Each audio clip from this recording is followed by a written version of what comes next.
Welcome to season 2 of the Happy Sensory Corner podcast. At Mendability, as you know, we want to help everyone, but especially when they're vulnerable, to feel happier, more comfortable in their own skin, more confident, proud of themselves, even, so that they can be their true selves. And we can all journey together through life more happily. Our contribution is to work on brain health as our brains grow stronger, faster, healthier, more resilient. All of us could benefit from a brain like this, but we're thinking especially about those among us who struggle. And so we developed a gentle, family centered program of whole brain games that boosts brain development, activates the brain's self healing mechanisms, does all sorts of wonderful things. It's based on the neuroscience field of environmental enrichment, and we call it sensory enrichment. So while we're experts in brain development, especially understanding the critical role that it plays in everything from, sleep struggles and handling sensory overload, we also recognize there's so much more that parents have to navigate. And one challenge that many families face, especially those raising children with autism, is the pressure to fix external behaviors as quickly as possible. And while that can bring short-term relief when it happens, if it happens, it can leave the child internally lonely or misunderstood. And so today's guest is here to show us why addressing a child's emotional world first can be a game changer. So let me introduce you to our guest formally. Let me introduce you to MegAnne Ford. Did I say your name right? You did. Oh, Great great. pronunciation. um, she's a dedicated parenting coach with a specialized approach that she calls the C.L.E.A.R method. So it's C.L.E.A.R. And I have a feeling that we're going to hear a bit more about this today. And that's to help parents move away from outdated behavior focused tools and into deeper connection with the kids. She draws from insights from attachment pioneers like John Bowlby, Dr. Daniel Siegel, and inspired by her own childhood experiences. MegAnne shows parents how to handle meltdowns, maintain emotional safety, raise children who feel truly seen and loved and understood and all that good stuff. I feel like I want to stop talking about you and dive straight into our topic. So welcome again to the show. Thanks, Kim. That was a beautiful introduction. And I took a note from your intro, sensitive to the most vulnerable. Like, what a beautiful mission. And it's something that I said earlier today, actually, was just when we are sensitive to the most vulnerable, it keeps things safe for everyone. And like, gosh, like that's such a beautiful mission. Well, thank you. Hard, It's what keeps hard to me, get there. It's hard to get, well, but it is w- such a, saving the world yeah. one little family at a time, I guess, right? Yeah, I got called radical today, and I was like, yeah, I guess kindness is pretty radical when we are in an authoritarian society, um, or take that traditional approach. It's like, yeah, kindness and softness and gentleness, yeah, it's a radical concept. Well, let's But be yeah, I'm radical today. yes, Let's radicalize a whole bunch of families. I'm excited to do that. Thanks for having me on. I should be careful what language we use on this podcast. I wonder what kind of sifting system is listening to, potential threats. I have one of my best friends is from Iran, and he's a little bit nervous that Mm, maybe he's listened to more than others. Speaking of yeah, things like that, so when I right. said the word radicalize, I say, "Whoops, I don't know."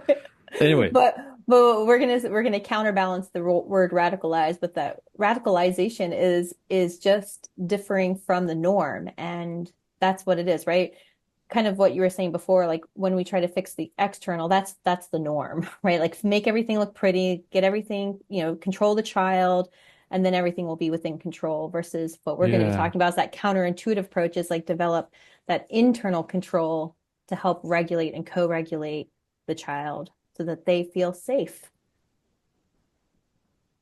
I So, like safe. I think I'm going to add it to my podcast intro because it's not just the happy and comfortable and confident. There's maybe we and should that's, start with safe. yeah, I think that's like where the radicalization is because Mm. safety, I mean, this is going on a tangent, but I'm going to follow it.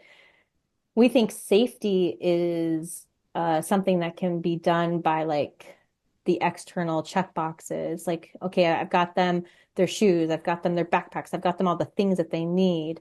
But safety is such an individual inside out approach. You know, it's a inside out designation.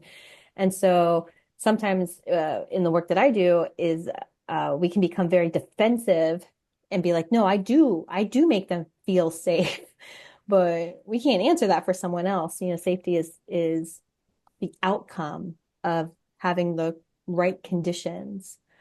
It's an experience from a consequence, even is safety and the feeling sense of safety in a physical and an emotional sense. So the only person who can answer if they feel safe is the individual.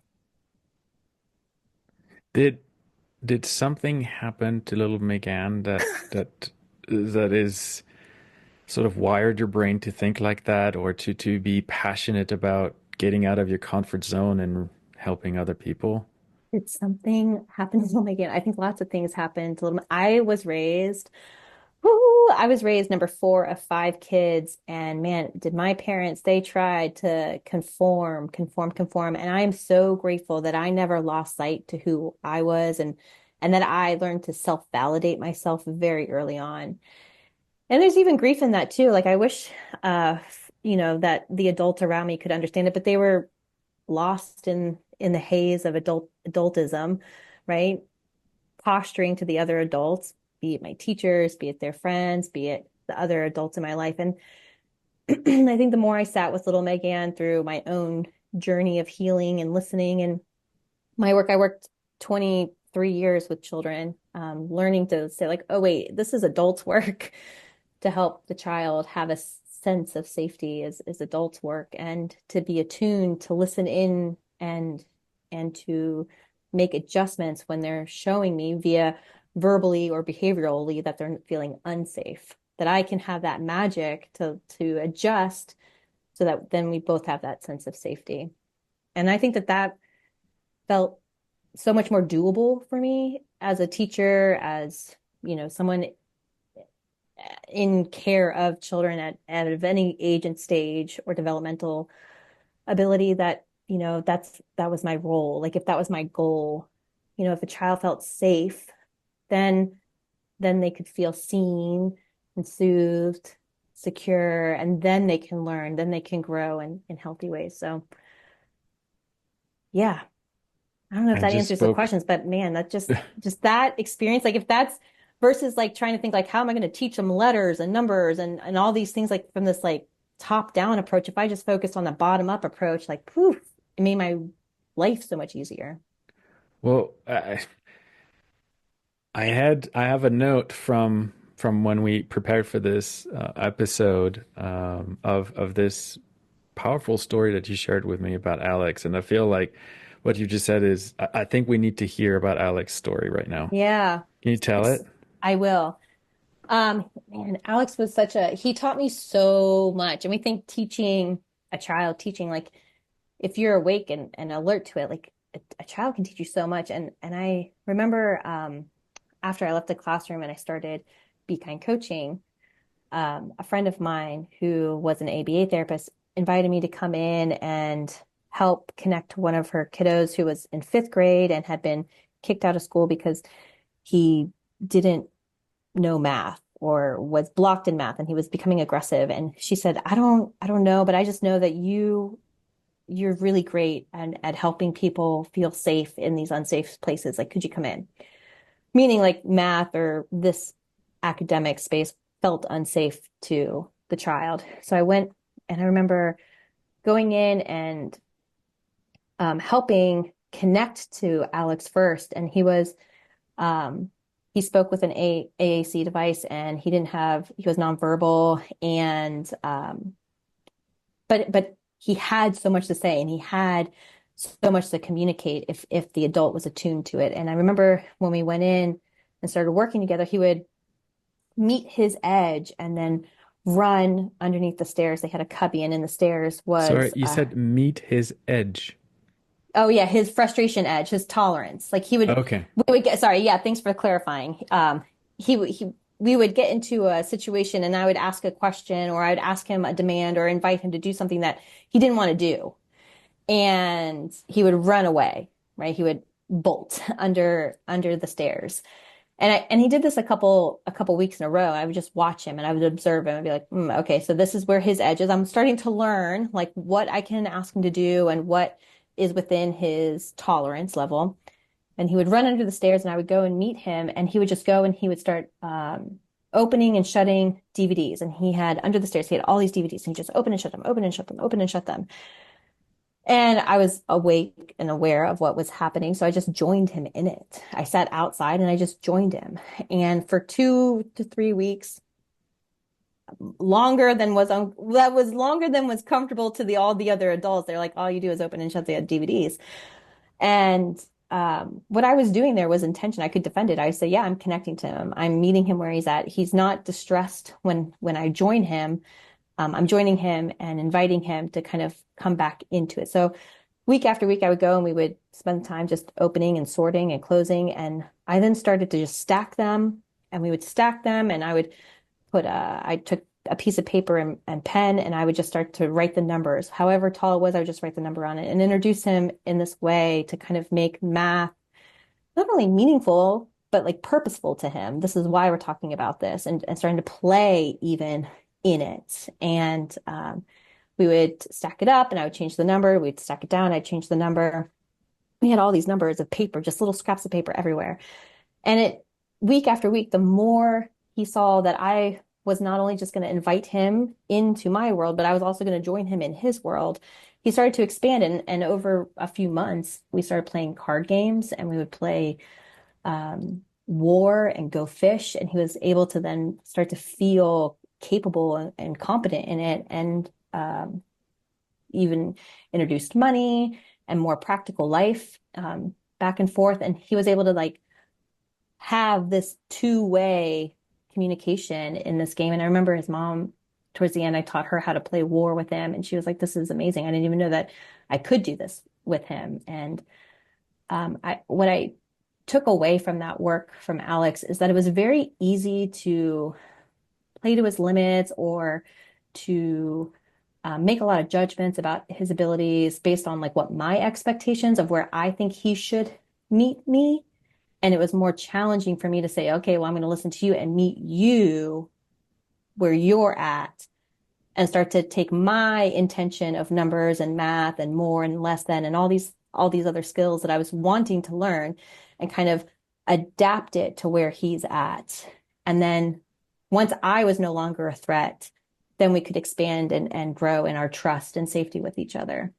And I think years later, I was actually ran into one of his middle school teachers, and we had a connection and got to catch up with him. And I once saw him out and about in Trader Joe's and was able to see him and just, again, have that, even though we hadn't seen each other in years, just like have that connection. And like that's why I do what I do. Is like, that's lasting. Once someone feels seen, heard, and understood, that makes an impact.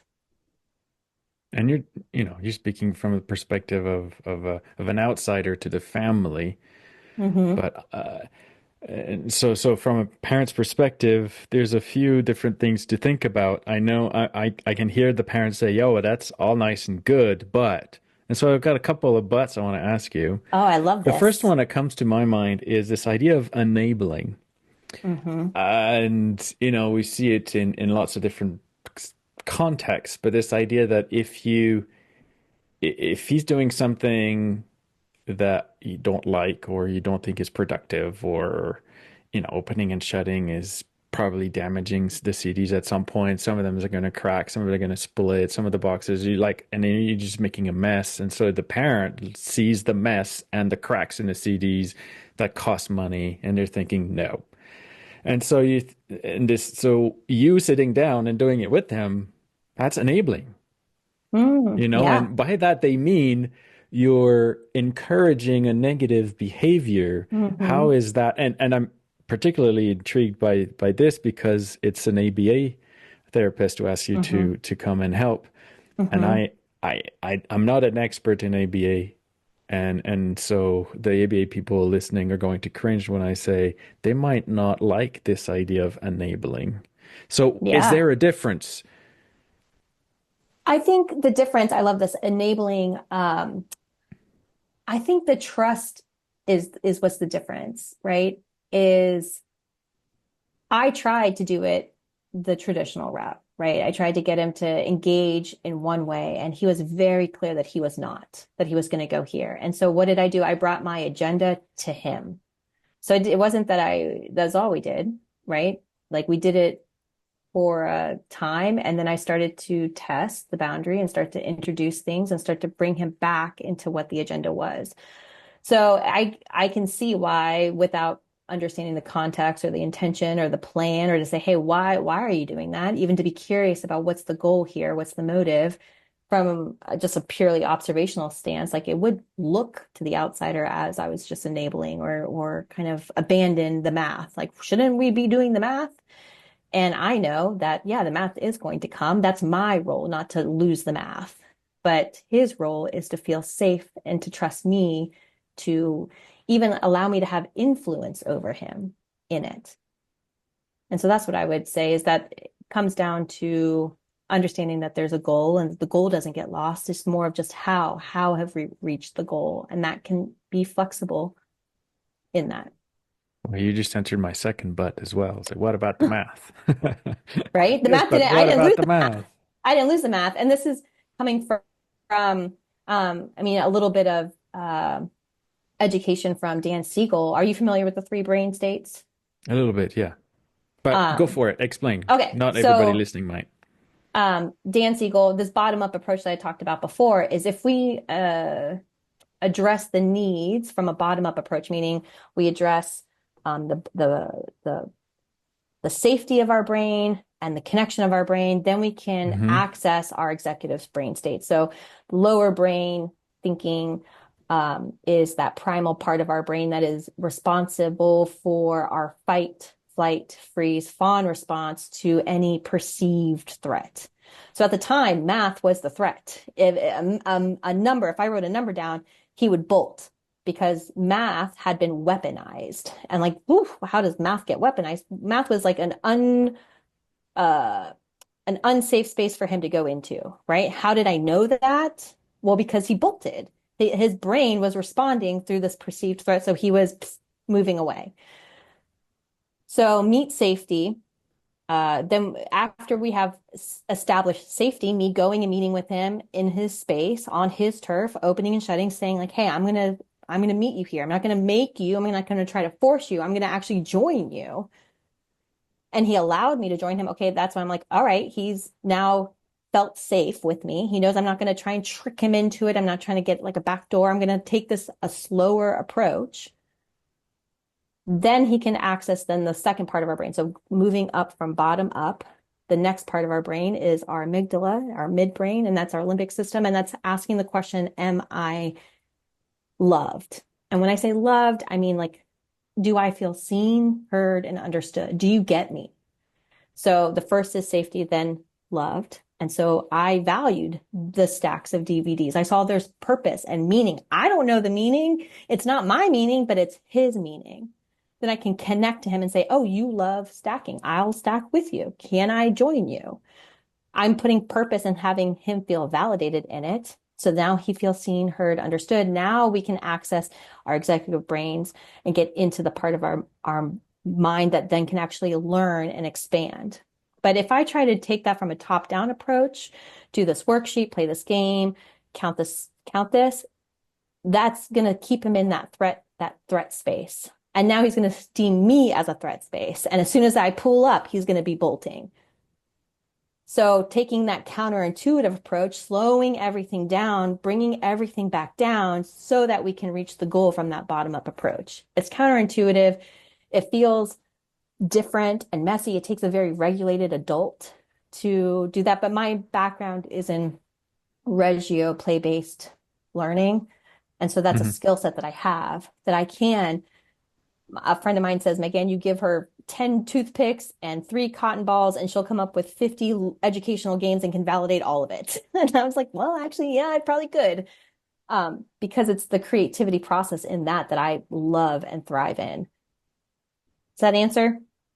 Yes, and it leads me perfectly to my third but. My I'm third but, glad. it's all nice and good when when you come in and it's not your kid and you can stay Hmm. calm and you can see Hmm. everything and you can be wise and you can be patient and you can take your time. When you're a parent, you're pulled in every direction and you don't always have the time. Now, hear me out. Okay, I'm throwing I, stuff at you. do it. There's a lot of things I'm saying I don't agree with, but hear me out. So you know Oh, where I'm yeah. going with this, right? You've heard it Uh-huh. before. So Hmm. how do you get a parent to uh, pull themselves out of this? Yes, but I don't have time. I say they're right. You're right. You don't have time. And then I say, how are you using your time? Are you using your time trying to chase him and run and get him? Or are you matching his stress with your own stress? Or are you able to regulate your own and start to find internal safety for yourself and bring them into that internal safety? Because you're right. It's noisy, it's loud, it's complex, it's ever moving, and that's life. And if we're expecting him to do it, we've got to do it first. It's very traditional to ask the child to do something that the adult is unwilling to do. And that's a lose-lose for everyone. So if we're saying, hey, we want him to do this, then I'm going to say, all right, how are you doing it? And if it's a struggle for you, then yeah, it makes sense that it would be a struggle for them. And how can we bring in supports to help meet everybody's needs? Does that help? Oh, absolutely. And so a couple of thoughts I'm having. I'm gonna just share them with you, and then Do it. you can answer back. So this idea that I think when I hear a parent say I don't have time, what they're saying is I'm dysregulated. I'm And this too is really dysregulated to handle uncomfortable. another Yeah. And dysregulated this, individual, right? mhm. So I know you have some thoughts to say about that. The second one was why why the initial resistance, do you think? Why is the first reaction? Because I get that. We get that too in our coaching with parents. It's like, yes, Mhm. but why is this always the Yeah. first reaction? Why is this first resistance? Why is that their initial response? So go ahead. Because it's their lower brain activating. It's their lower brain. They think that if we're saying, hey, it can be done differently, or hey, there's this missing gap, or hey, yeah, it's uncomfortable.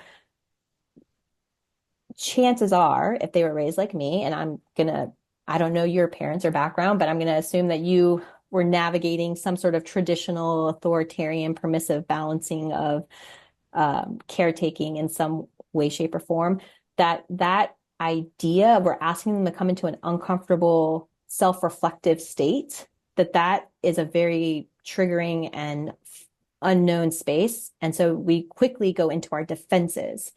And that defense is that lower brain that we just talked about, that fight, flight, freeze, fawn response coming to protect us. And if we can be defensive and distance it, then we can protect ourselves from experiencing it. And that's why I say I would meet them with, yes, you are. There isn't time. There's no more time. But we can start to say, how are we using our time? And would you like to use your time more effectively and with higher quality? And if the answer is no, then I'll say, okay, then I'm here with you to support you. But if the answer is yes, then we can, again, just like Alex, ask how. How can we get there? So how do we get a parent to, or teacher, or maybe even therapist during the session to feel safe themselves? Mm, yeah, that's a big question. we You we don't have can't. a three-step formula that they can apply in 5 minutes? Well, I mean, I think, well, I left my box of Band-Aids in the other podcast interview. Um, but I mean, realistically, I think the faster that we acknowledge the discomfort, right? Acknowledge, like, whoo, that does not feel safe. Or, whoo, I'm feeling like some sort of activation. In my world, I call it like, what are the lights on the dashboard, right? Like, what's the flat tire light going off? As soon as we can acknowledge those lights are there, then we can allow the light to exist, and then we can find an acceptable solution for it. And that So process, acknowledge the lights on the dashboard, allow them to exist. Tell me more about that. right? So let's take anger, right? So a child does something and now I'm feeling angry. At first, I need to acknowledge it, like, wow, I'm angry. And then I need to give space to allow it because we are used to punishing it or Let's thinking talk like, about the DVD boxes, all right? Because okay, we yep, used it earlier. So you're the yep, parent, and hmm, first of all, that situation happens because of a previous stressor, right? The parent probably uh-huh, asked the kid to do something they were not prepared, interested, motivated. They find it a challenge to do, and they know that it's not going to go well. They have to go hmm, somewhere else, and they start to spiral. Okay, and hmm, then they go into this mode of I'm going to open and shut boxes. So, yep, so it already starts this way. So I think yes, both parent and child are already elevated in their yes, uh-huh. state. Co-dysregulation. They're Yes. co-dysregulated, right? So we're going to acknowledge it. We're going to say, okay, he's got to go. And then I'm going to give him permission to go. Okay, I'm giving him permission to go. I'm giving my permission to stay. I'm acknowledging that it's happening and I'm allowing it. I'm giving it permission to be there and exist. And I'm even looking at it in reality. It is happening. I'm allowing it. And And in doing now, that because it's otherwise safe, right? I mean, mhm, nobody's going to get hurt. Nobody's going. It's not. My mom used to say. It's funny. nice. I call her my mom. She's also our program director. So those of us listening, like, oh. Oh, So Claudie used to say, if it's not illegal, immoral, yes. or life-threatening, Yes. why I did you love say this. no? I mean, I would co-sign on that hard. Yes, Yeah. hard co-sign on that, right? We're going to allow it. And now we're going to step into the next space and we're going to give it space there. And that pause, I call it the gift of pause. That pause allows us to then be able to come back online ourselves and then find an acceptable solution. So what'd you call that? Oh, wait, is that part of your clear process, C.L.E.A.R? Are we in the middle of it, yeah? No?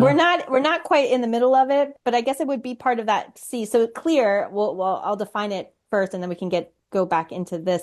Clear stands for connection, limit, empowerment, accountability, recovery. So I guess it would be part of the E, the empowerment, where we're empowering, we're allowing, we're actually um, giving them free will and free choice, autonomy and agency.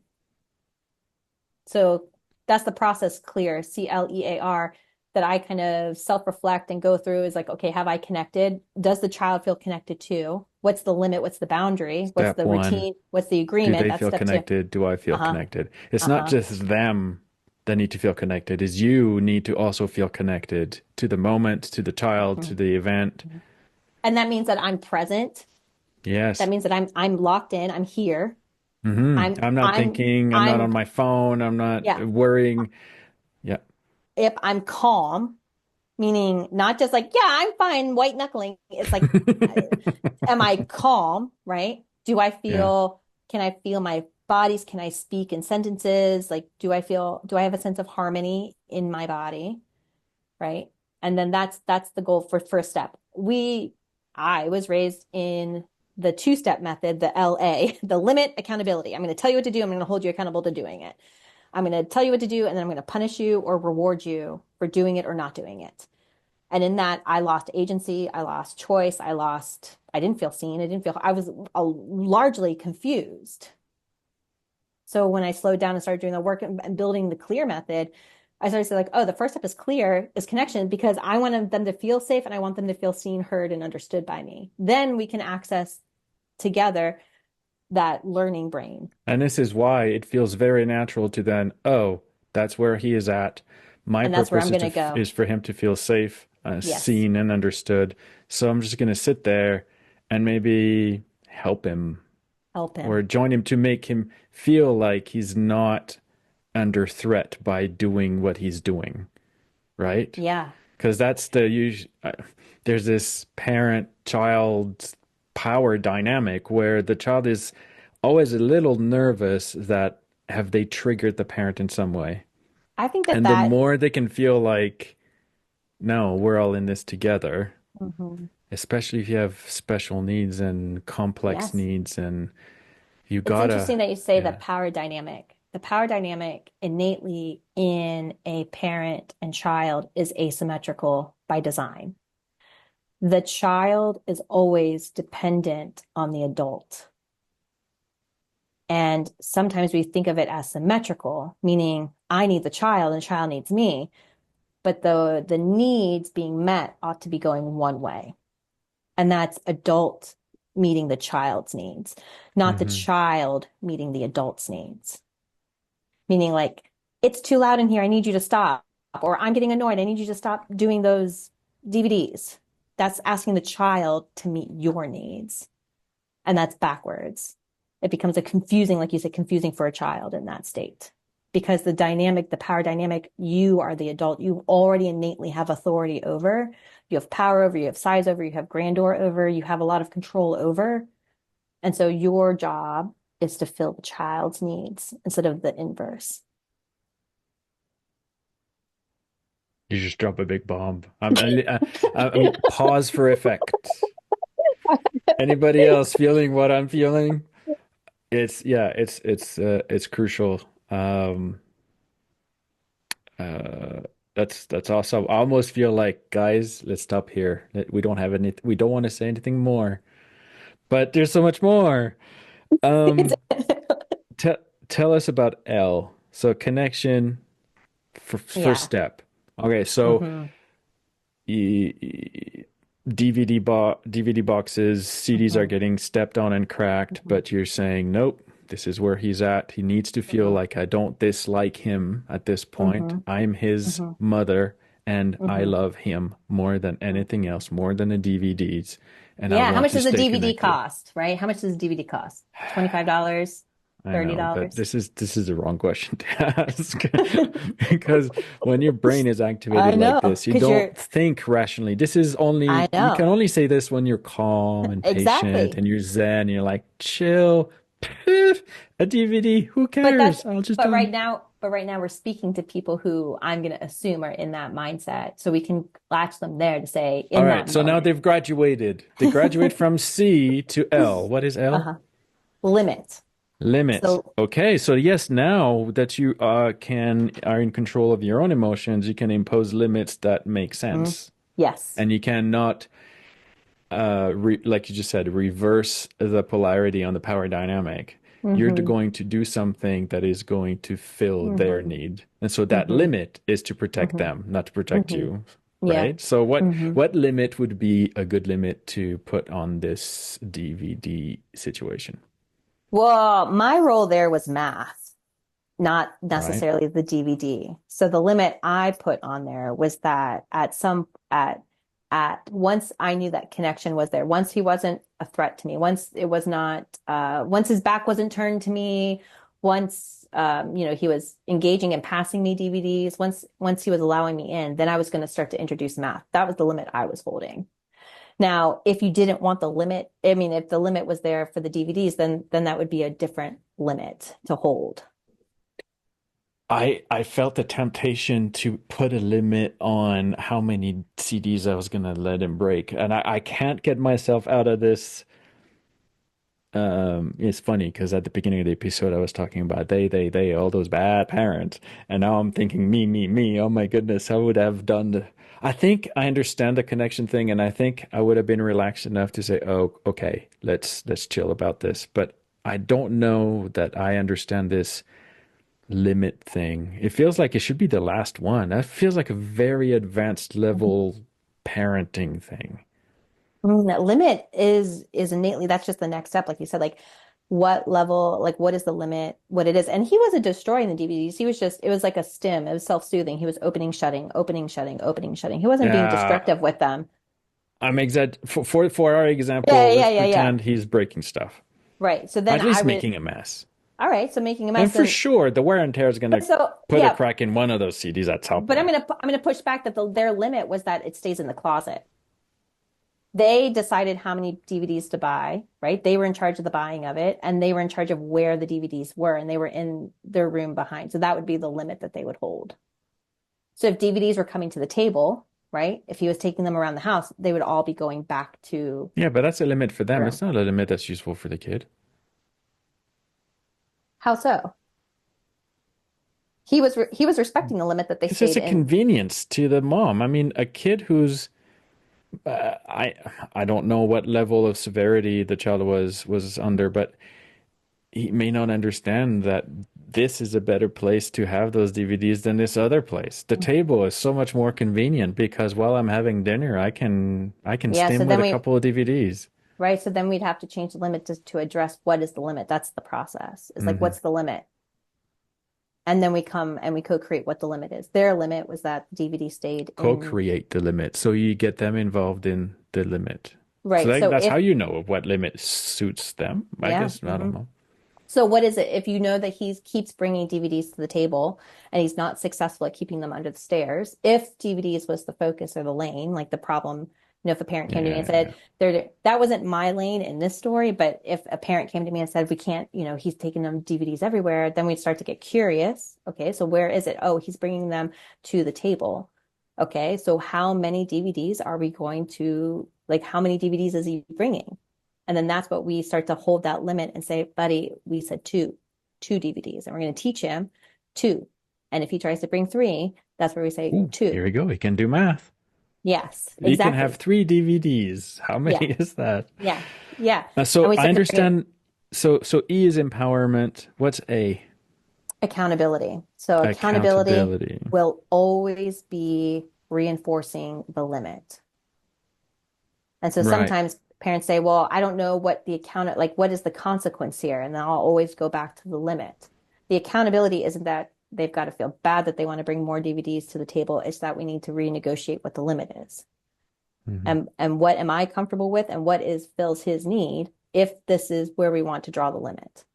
Do you have a Alex story that ta illustrates this concept of empowerment and accountability in particular? Or maybe you can, Mm. maybe Alex showed accountability at some point. Well, I think hmm. So we were playing a card game. This is what comes up for me. We were playing a card game Is this and Alex now?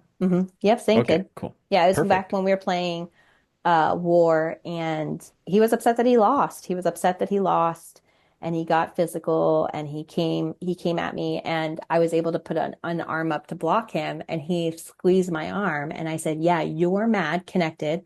You're mad that you lost. I don't want to be grabbed.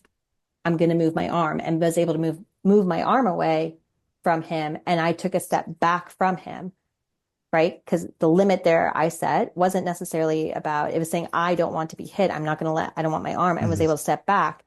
And then he threw the cards. And then the limit I held was, okay, I want to play a game with you after all these cards get picked up. And we got to pick up the cards. And so I wasn't saying, oh, you have to pick up all the cards, or I wasn't shaming him for having this emotional reaction. I could understand it. I could validate. I could know where it was coming from. Bottom up approach. He was mad. He was upset. And he was trying to, Why did you not address the anger? Why did you not I like did help him address it. feel better? Or, I mean, you said, "Oh, I acknowledge that," Yeah, I but can acknowledge you it didn't and I can do understand. anything to soothe him or something like that. Hmm, what do you mean, soothe him? So he felt seen, he felt heard, he felt understood. You think he did just by you acknowledging, "Oh, I can see you're mad that you And you know lost." what told me is that he didn't escalate it further. And I Hmm. didn't say it flippantly, right? We had, like, I Yeah, met yeah. him in it, like, and that's, I'm retelling the story versus like being in it, right? And Hmm. if he was, and he, what told me is that he released his grip. I didn't escalate it further. I didn't even address the grip. I said, yeah, you're mad that you lost. I get it. I was there with him in it. And that having him feel seen and heard, that in itself was soothing. True, true. And he Intrinsic told me motivation there. because he dropped his grip. If it had escalated more, then I would have met him there. I probably would have maybe thrown the cards with him too. I would have joined him and said, "Yeah, you're big mad. You don't want to play. Like you hate card games now." Like I would have joined him there and said, "Okay, now we're going to clean up the cards and move forward. We move on." Hmm. But he Hmm. could tell me I'm attuned with him. That's like tuned into where he's at.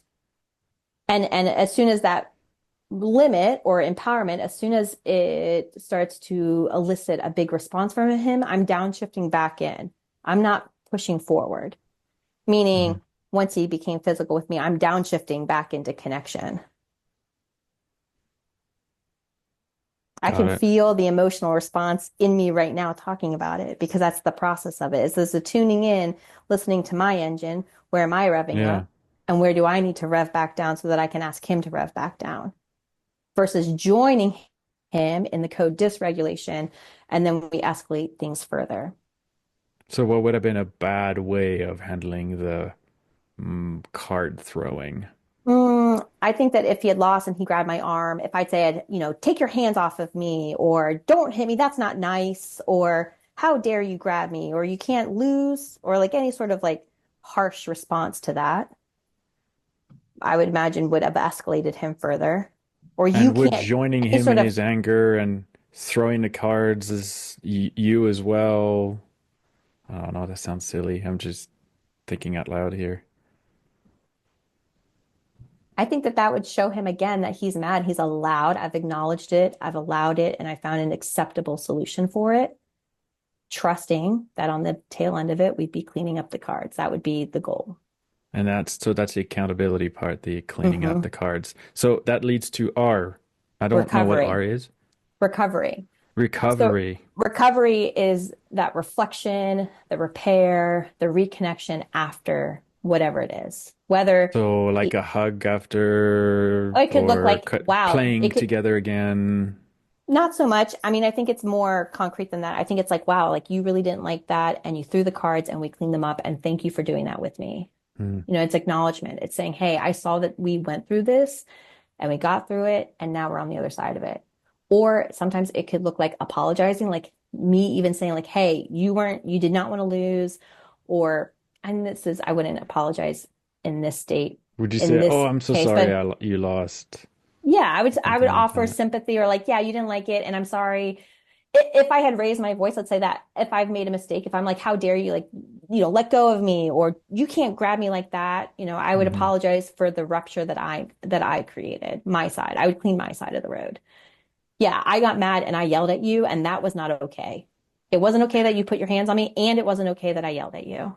You didn't I like it, and feel, I didn't like it. yeah, I feel like the best way to end this episode would be to have what is the nicest recovery story you have? That's the most Oh, touching, the most rewarding. It was like, ah, yes. I think every recovery repair story is it. I remember once, I mean, specifically with Alex, he had an au pair that was from Germany, and the au pair would be a little bit more reactive. And it was again a time that he had gotten physical with me, and he ran down the hall, and the au pair got up to run, chase him, and I was like, don't do that. Just come and sit. You could ask me like, are you okay, MegAnne? You could ask. And so he did that, and he was like, I don't. And I was like, nah, don't chase him. Just stay here with me and take care of me. And I could see that he was very like confused by that.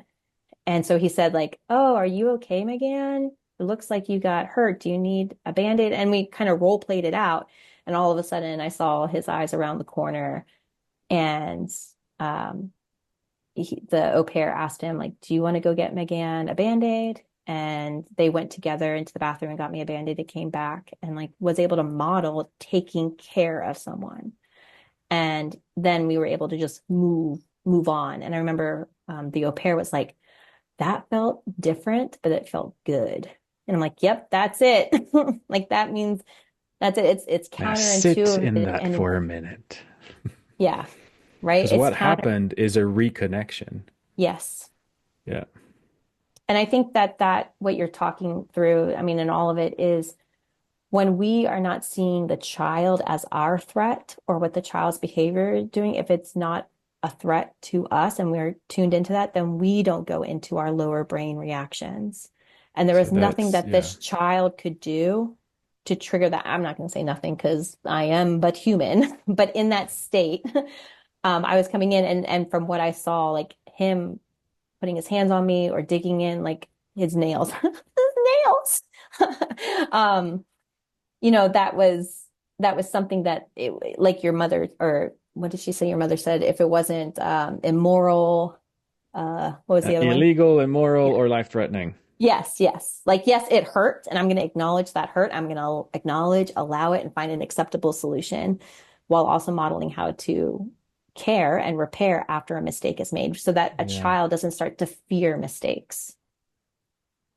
I feel like my word of encouragement here would be to look at I think it's 3 or 4 episodes ago where we had almost back to back two episodes about self-care and this idea that you cannot pour from an empty cup. It sounds cliche, but if your cup is empty, it's going to be very hard to connect.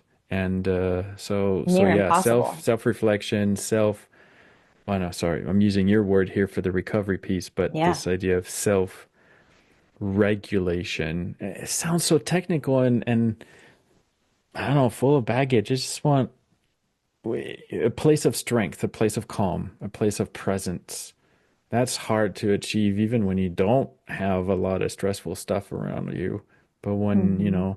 the most, the person you love the most in your life is reminding you of the unhealed grief that you're still harboring for this life that you thought you were going to have, this easy breezy life.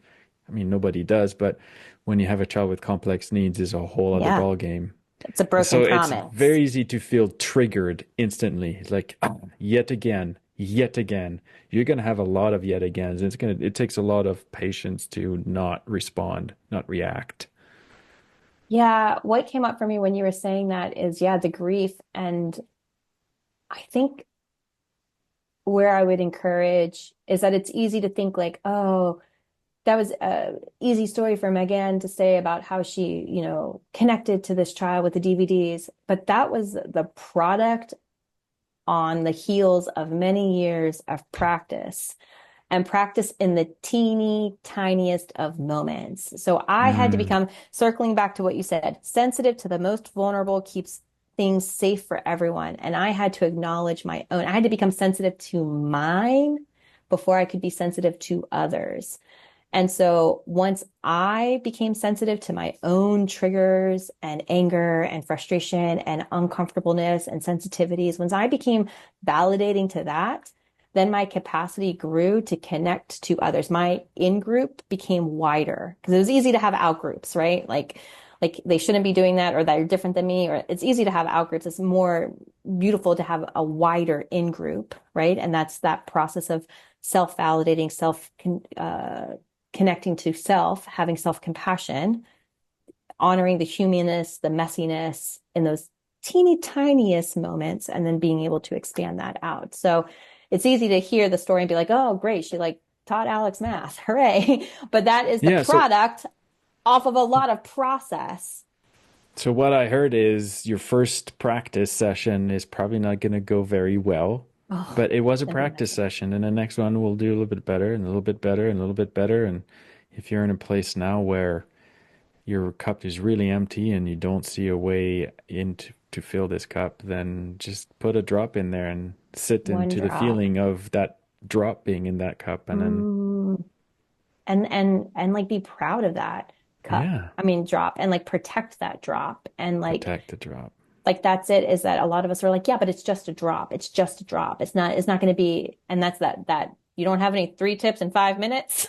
It's like, yeah, but a drop of rain becomes a whole flood when given time and repetition. Repetition. Yes. Yes. All right. I think that's a really nice sort of high point to end this. Thank you so much, MegAnne. It Thanks, was Tim. lovely to speak with you about this and to dig into the. I still feel the effect of that bomb. The child expects you to serve their need, and when you're asking them to serve your need, it creates all sorts of confusing thoughts and emotions. That's an aha moment for me. Mm. Everybody listening, have a blessed week.